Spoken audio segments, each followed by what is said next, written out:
This is a demonstration of a trace hardness drop count test kit using endpoint ID procedures.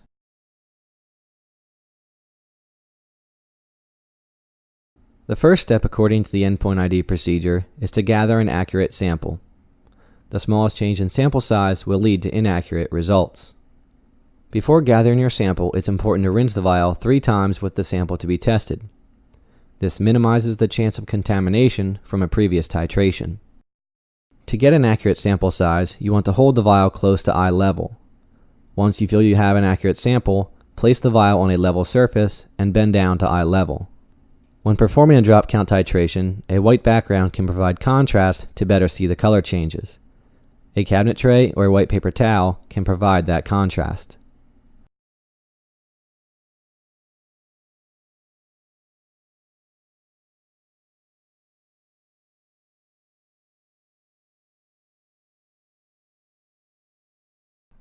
The next step according to the endpoint ID procedure is to add 5 drops of hardness buffer.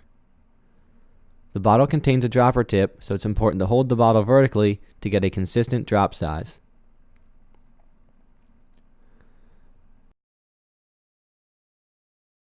After the addition of each reagent, it's important to swirl the vial to make sure the reagents are properly mixed. The next step according to the endpoint ID procedure is to add 1 scoop of hardness indicator powder.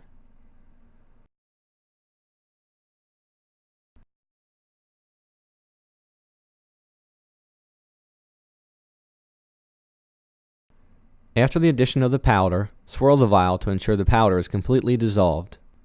In this case, the sample is turned red, indicating that hardness is present. If the sample had turned blue, then no hardness is present and the titration is complete. The next step according to the endpoint ID procedure is to perform the titration. Each bottle of titrant is labeled with the equivalency and sample size it was manufactured for. It's important to make sure you have the proper titrant and the proper sample size for this titration. The bottle of titrant contains a dropper tip, therefore it's important to hold the bottle vertically to make sure you get a consistent drop size. After the addition of each drop of titrant, you want to swirl the vial to make sure the sample is properly mixed.